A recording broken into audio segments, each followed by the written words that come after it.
Tales of Romance. I'm Mardell, reading The Blue Castle by L.M. Montgomery.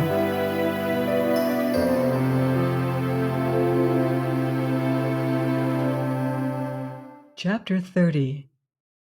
They didn't spend all their days on the island. They spent more than half of them wandering at will through the enchanted Muskoka country. Barney knew the woods as a book, and he taught their lore and craft to Valancy. He could always find trail and haunt of the shy wood people. Valancy learned the different fairy likenesses of the mosses, the charm and exquisiteness of woodland blossoms. She learned to know every bird at sight and mimic its call, though never so perfectly as Barney. She made friends with every kind of tree. She learned to paddle a canoe as well as Barney himself. She liked to be out in the rain, and she never caught cold. Sometimes they took a lunch with them and went berrying. Strawberries and blueberries. How pretty blueberries were! The dainty green of the unripe berries, the glossy pinks and scarlets of the half-ripes, the misty blue of the fully matured. And Valancy learned the real flavor of the strawberry in its highest perfection. There was a certain sunlit dell on the banks of Mistawis, along which white birches grew on one side, and on the other still changeless ranks of young spruces. There were long grasses at the roots of the birches, combed down by the winds and wet with morning dew late into the afternoons. Here they found berries that might have graced the banquets of Lysolus, great ambrosial sweetnesses, hanging like rubies to long rosy stalks.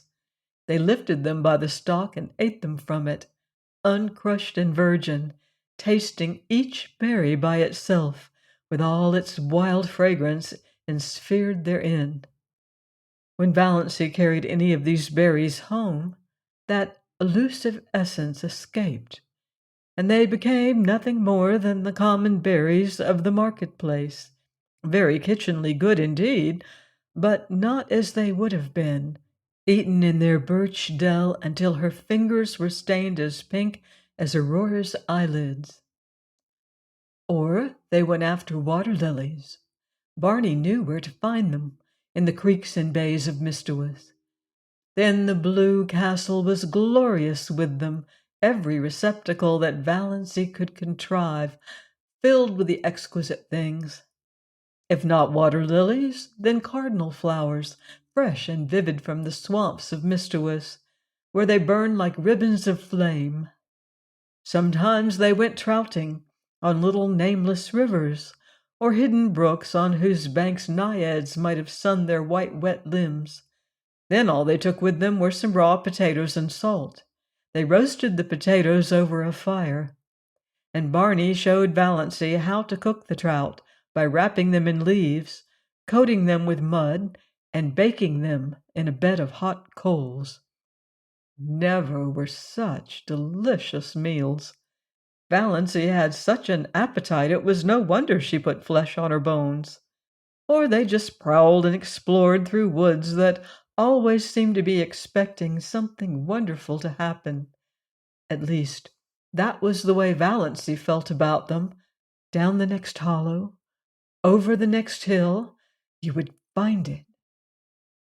"We don't know where we're going, but isn't it fun to go?" Barney used to say. Once or twice, night overtook them, too far from their blue castle to get back.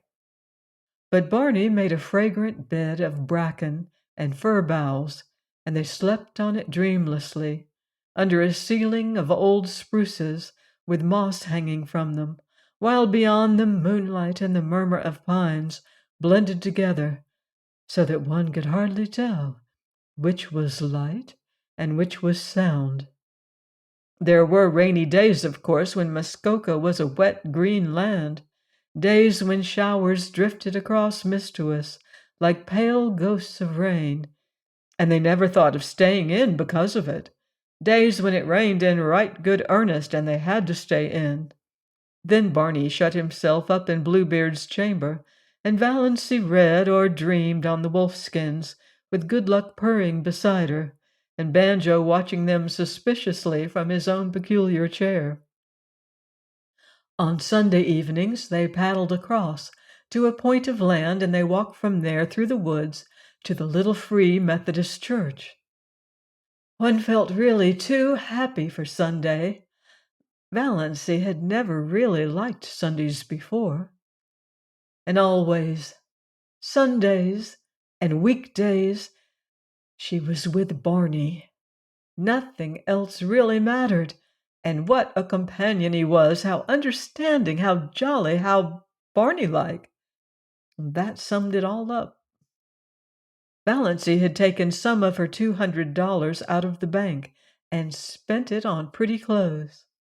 She had a little smoke blue chiffon, which she always put on when they spent the evenings at home, smoke blue with touches of silver about it.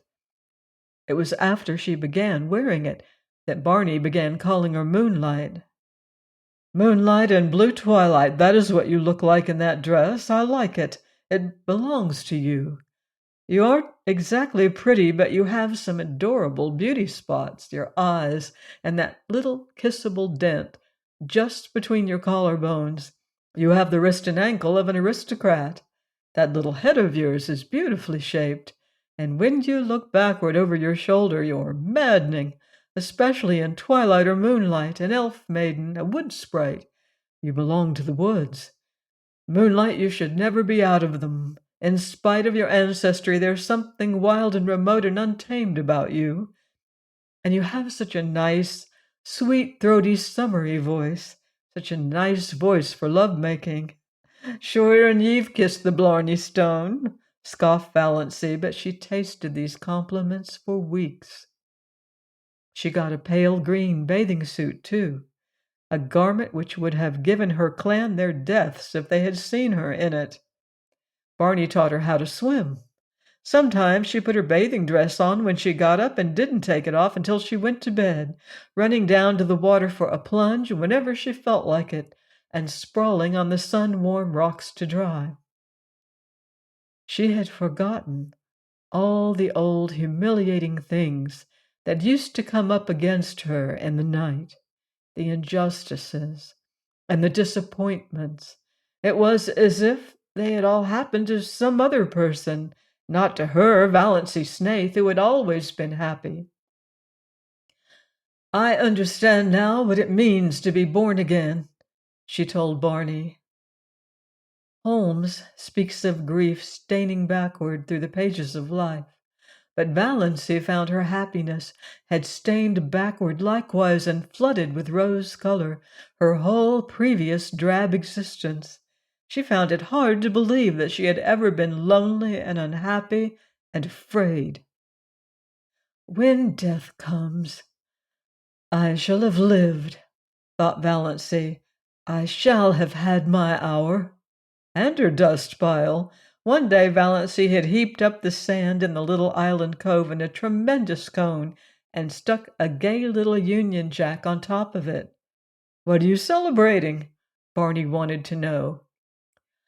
"I'm just exorcising an old demon," Valancy told him. Please join me next time for another romantic chapter of The Blue Castle by L.M. Montgomery, here on Love's Tender Flame. Until then, love deeply and live beautifully.